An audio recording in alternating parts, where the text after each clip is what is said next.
The airport was louder than usual that bright Monday morning, but the noise disappeared the moment my eyes landed on someone I never thought I would see again. Thousands of people hurried past with rolling suitcases, children laughed, boarding calls echoed through the terminal, and sunlight poured through the giant glass windows. Yet everything around me seemed to stop. There she was, standing only a few yards away, holding a small carry-on bag with one hand while brushing a loose strand of hair behind her ear with the other. After 15 years, I recognized her instantly. Time had changed us both, but not enough to erase the memories that suddenly came rushing back. My first love was standing in front of me, completely unaware that my heart had just traveled back to the happiest and most painful chapter of my life. If stories about kindness, forgiveness, and unexpected second chances mean something to you, we invite you to stay until the end and share your thoughts in the comments. Your experiences often inspire others who may be carrying memories of their own. Her name was Mireya Caldwell, and once upon a time, she had been the center of my entire world. I was now 37 years old, dressed in a Navy business suit, carrying a laptop bag instead of the dreams I once held so tightly. Life had turned me into a successful architectural consultant who traveled more than I stayed home. From the outside, everything about my life looked complete. I owned a beautiful apartment overlooking the river, drove the kind of car I had once admired from bus windows, and had enough money to buy almost anything I wanted. Yet there was one thing success had never been able to purchase. It could never replace the feeling of loving someone with your whole heart. I had arrived at the airport early for a flight to Seattle, where I was supposed to present a design proposal that could change the future of my company. I had spent weeks preparing every detail, reviewing every blueprint, and memorizing every presentation slide. Nothing mattered anymore. Every carefully organized thought disappeared the second I saw Mireya. My hands felt cold despite the warm summer morning, and for several long moments, I simply stood there watching someone who had once promised to grow old beside me. She looked different, of course. The youthful excitement in her face had been replaced by quiet grace. Fine lines around her eyes suggested years filled with laughter and tears alike. She wore a light blue dress that moved gently whenever people walked past, and sunlight reflected softly against her auburn hair. She wasn't smiling, but there was a calmness about her that reminded me of the woman she had always wanted to become. Seeing her unlocked memories I had carefully buried beneath years of work and responsibility. We had met during our first year at university, when neither of us knew what life had planned. I was an engineering student, struggling to pay tuition while working evenings at a grocery store. She studied literature and dreamed of becoming a novelist. She believed every ordinary person carried an extraordinary story inside them. Whenever we walked across campus together, she would point at strangers and invent beautiful imaginary lives for each of them. She made the world feel bigger, brighter, and filled with endless possibilities. Those years were simple. We couldn't afford expensive restaurants or luxury vacations. Instead, we celebrated birthdays with homemade sandwiches at the park, watched sunsets from the old railway bridge, and spent rainy afternoons inside the public library, reading books neither of us intended to borrow. Looking back, I realized we had been richer then than I ever became afterward. Our relationship lasted almost 5 unforgettable years. We survived exams, financial struggles, family disagreements, and uncertain futures. Friends often joked that we would probably be married before graduation, because we seemed inseparable. Even my parents, who rarely commented on my personal life, quietly accepted her as part of the family. My mother loved the way Mireya always remembered everyone's birthday and never arrived at dinner without bringing homemade cookies. Then life did what it often does. It introduced fear where hope once existed. During my final year at university, my father suffered a severe stroke. Overnight, everything changed. Hospital bills piled up faster than we could pay them. My younger brother was still in school. My mother stopped working to care for my father, and suddenly every responsibility landed on my shoulders. Graduate school became impossible. Marriage became impossible. Even simple happiness felt selfish while my family struggled every day. I accepted a demanding construction job in another state because it offered nearly double the salary. The position required immediate relocation. I convinced myself it was only temporary. 6 months, maybe a year. Then everything would return to normal. But life rarely follows the plans we make during desperate moments. Long-distance love slowly became long-distance silence. 12-hour work shifts left me exhausted. Poor internet connections, missed phone calls, canceled visits, and constant financial pressure slowly built invisible walls between us.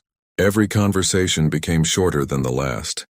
Neither of us wanted to admit we were drifting apart because acknowledging it would make it real. One rainy evening, after another week of missed calls and broken promises, Maria wrote me a letter instead of sending another message.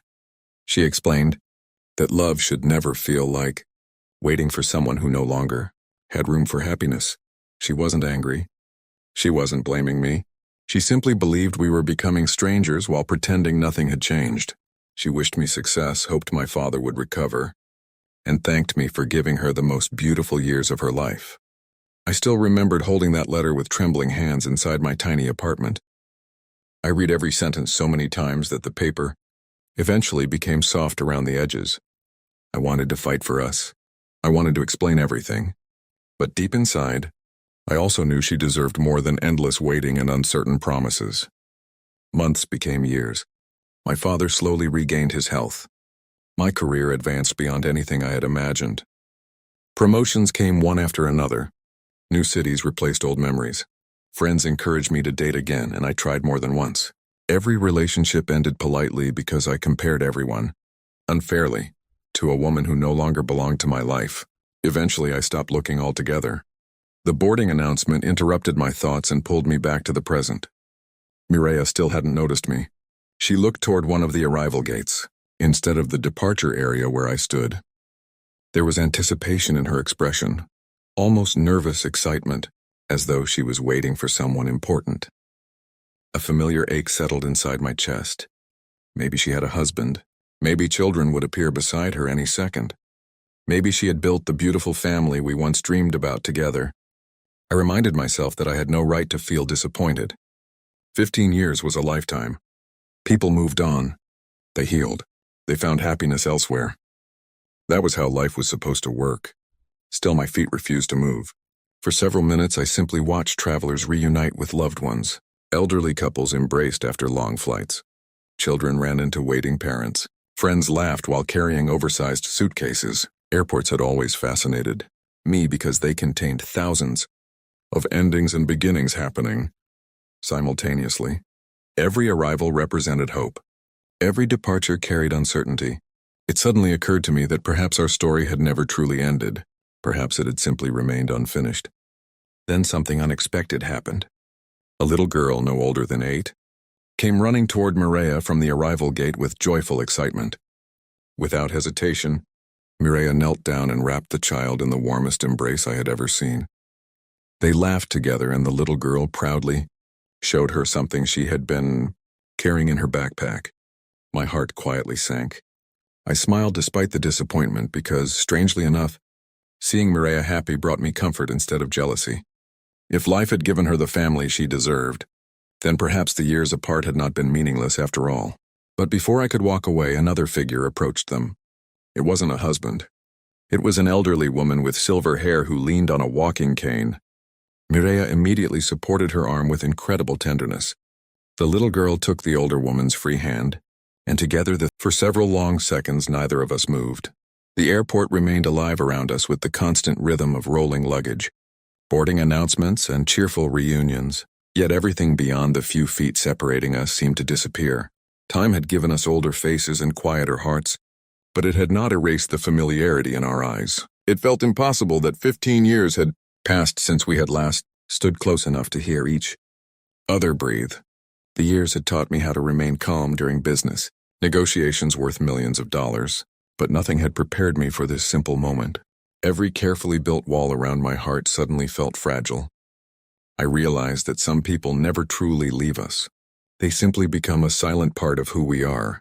Mireya smiled gently, the same warm smile that had once made ordinary days feel extraordinary. She admitted that she had recognized me almost immediately, but had spent several minutes gathering the courage to walk over. Life, she explained, had taught her that unexpected meetings often carried unfinished stories, and she did not want fear to steal another opportunity from either of us. As we slowly walked toward a quiet seating area overlooking the runways, The nervousness between us gradually softened into comfort. Neither of us tried to pretend that the years had never happened. Instead, we accepted them as chapters that had shaped us into different people. My eyes wandered toward the elderly woman and the young girl waiting nearby. Mireia noticed my curiosity before I even had the chance to ask. The elderly woman, she explained, was her Aunt Eleanor, the woman who had raised her after she lost both of her parents as a teenager. The little girl was her niece, Sophia, whose parents worked overseas. For the past 3 years, Mireia had been helping care for both of them while continuing her work as an editor for a publishing company. Relief quietly settled inside my heart, followed immediately by guilt for assuming so much. During all those years apart, I had imagined countless versions of her life, but none had been close to reality. She then looked at me with gentle concern and asked about my family. I told her everything. I spoke about my father's recovery, my mother's strength, my younger brother's successful career, and the work that had taken me across the country. From the outside, my life sounded impressive. Every achievement I mentioned represented years of sacrifice and determination. When I finished speaking, Mireia simply nodded. "You accomplished everything you hoped for," she said softly. The words should have filled me with pride. Yet instead they revealed something I had avoided admitting for years.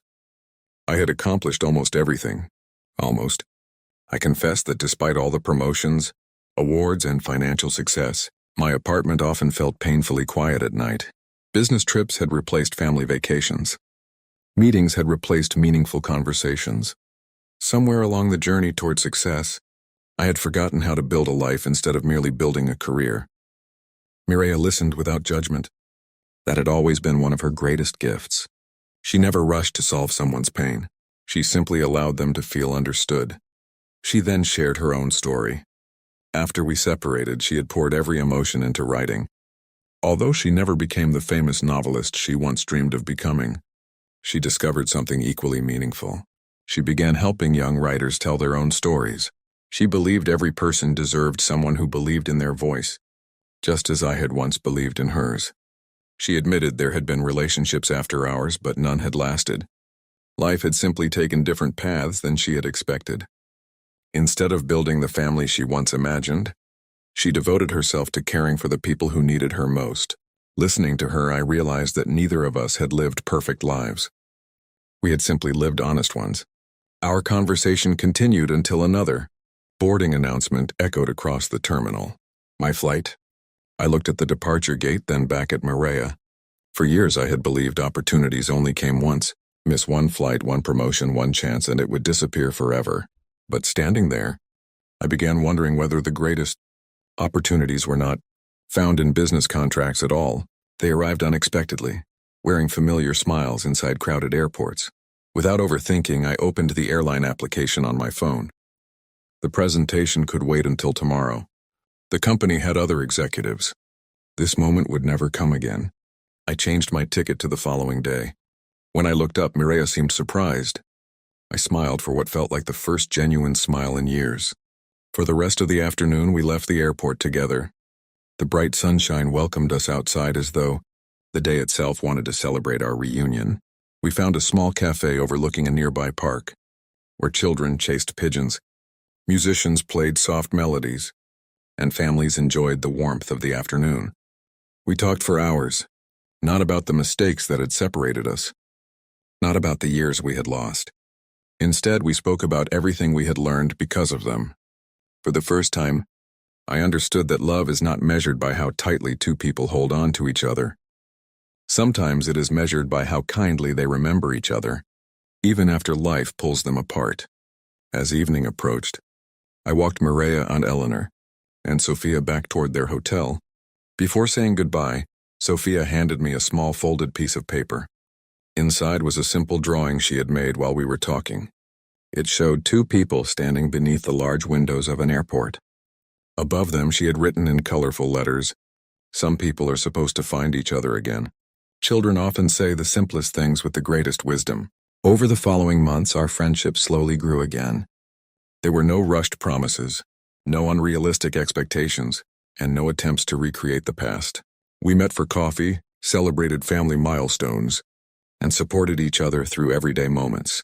This time our relationship was built not on dreams alone but on patience, honesty, and the understanding that real love grows strongest when two people choose each other every day. Exactly 1 year after that unforgettable airport reunion, I returned to the same terminal. The morning sunlight looked almost identical. Travelers hurried past just as before. Only one thing had changed. This time I wasn't arriving alone. Mireia walked beside me, her hand